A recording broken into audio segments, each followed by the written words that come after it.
Alright, I am back with another video, and in this one I'm going to be reviewing my supersonic rocket. So for some quick facts, this flew on a J825R by Aerotech to about 12,000 feet. It hit just over Mach 1.5.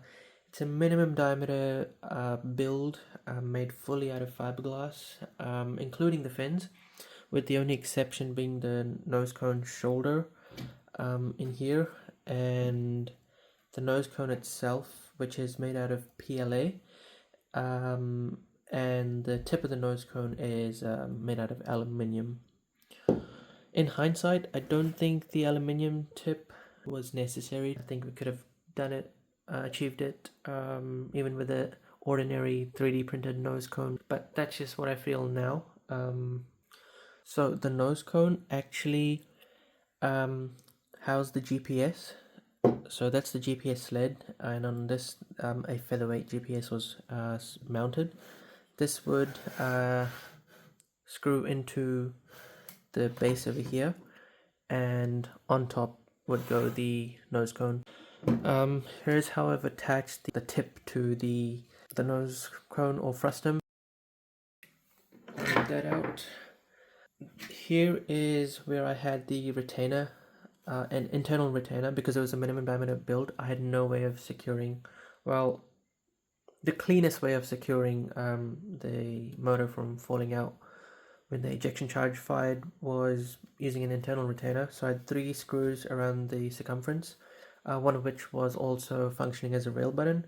So that's the 3 screws in the rail button, and this is how the motor would sit. So the retainer would be in here.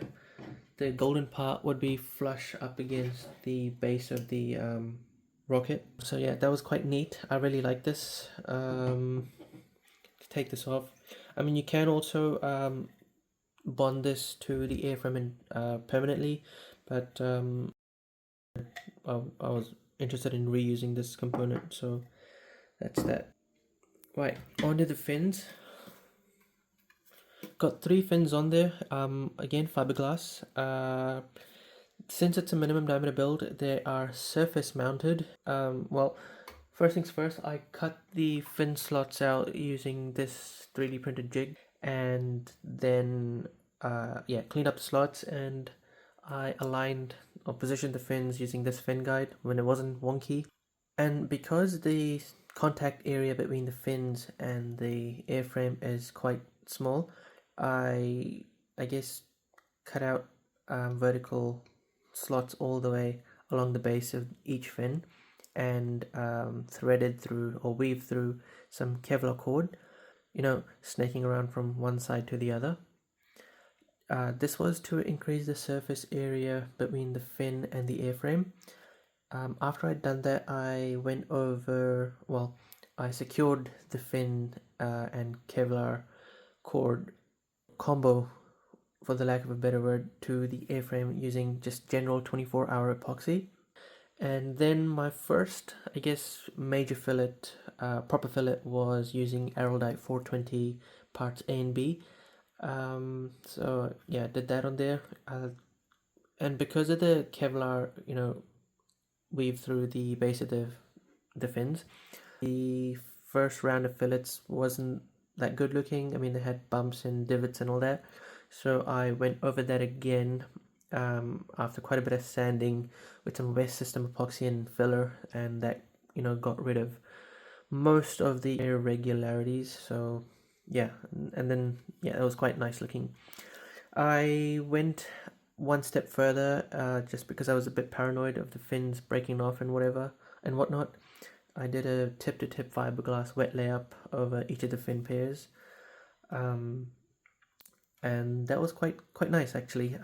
It might look rough, just the way the light's shining on it, but it's actually quite smooth. You can't really feel the roughness.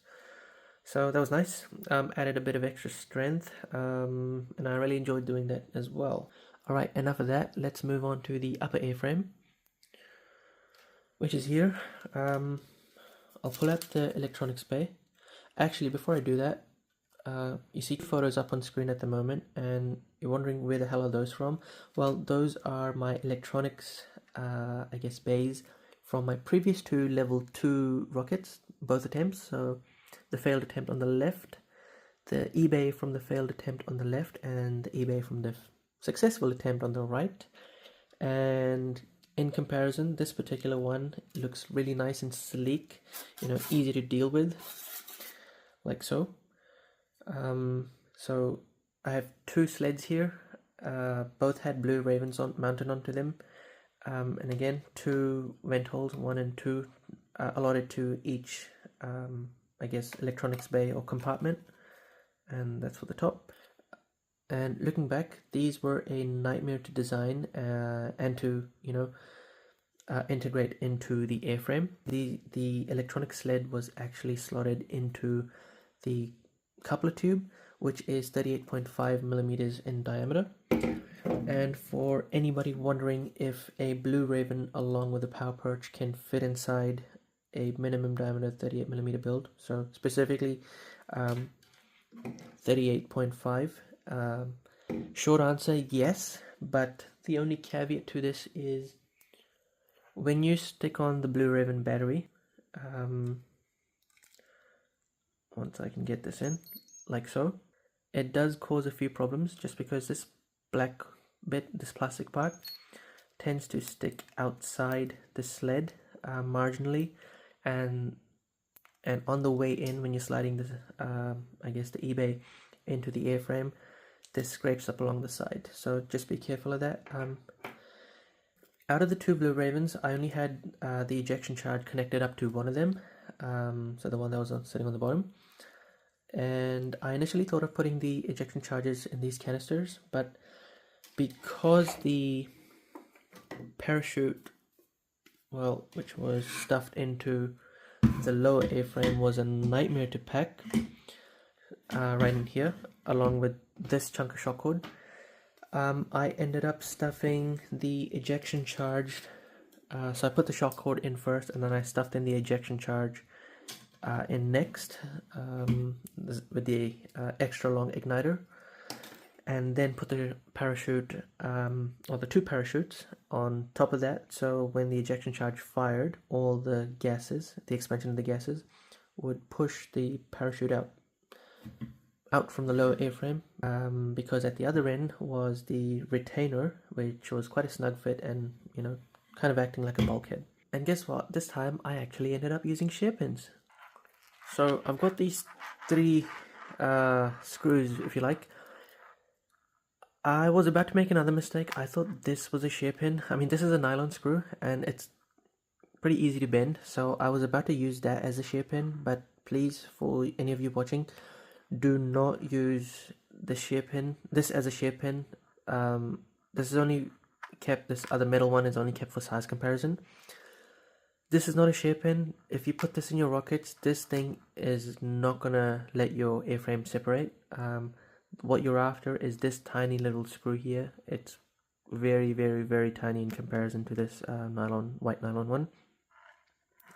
Yeah, if you end up using this, your airframe's not gonna separate, or you probably have to oversize your ejection charge, and that's gonna get you into a whole new world of trouble. You're looking at either fractured airframes or worse. So I actually ended up doing two pop tests. I did one without shear pins and with shear pins, and in between those, my ejection charge doubled in amount for the pop test with the shear pins, and I don't know why, I ended up putting a teeny little amount more ejection charge before I packed up the rocket, and I'm talking like 0.1 gram, 0.15 grams, and that turned out to be a little too much, and it did this to my parachute or fire protection cloth or Nomex or whatever you want to call it. So yeah, let this be a lesson that you got to do your pop tests and you got to size your ejection charges properly. Otherwise, all you're going to be left with is a bib at the end of the day. Anyways, back to the point. I actually ran two parachutes, one drogue and one main. The drogue came out of apogee with the help of the ejection charge, and the main came out using a chute release at about 2 to 3,000 feet. You might be wondering what the heck this white blob is about. Well, at the very start, the eBay wasn't just these two sleds with two blue ravens on them. It also had this other section to it, which is this, and which would have attached to the existing sled like so. What this is a camera mount. I wanted to get some flight footage, but unfortunately I ended up twisting this in and out one too many times, and it fractured. Looking back, it's probably not the best design. This actually fractured a bit after the pop test when I was pulling it out. So this before the pop test, this was going in and out, relatively easily. But after that, you really had to, put in some effort to yank this out. And during that yanking out and twisting motion, this happened. So I didn't get flight footage, but I got what I wanted, and that was flight data. I did mention in one of my earlier videos that the rockets that I built are the most reusable or modifiable, in the sense that I can't really add a new sensor to this. This is a very restricted design. It's not flexible at all. If I wanted to add like my own sensors in, so yeah. And I guess the takeaway is, in this sense, if you are instrumenting your rockets, if you've got any sensors in there whatsoever, and this does not mean just for ejection and recovery, just try to build the rocket around the electronics bay. So build the electronics, or design the electronics bay first, and then design the rest of the rocket around the electronics bay, not the other way around. Otherwise, you just you just run into a lot of issues. That's assuming if your electronics bay is in the upper airframe. So that's really it for this video. I don't have any more rockets to review as of now, so I'll be diving into more of the flight instrumentation side of things next. So yeah, stay tuned, and I'll see you in the next one.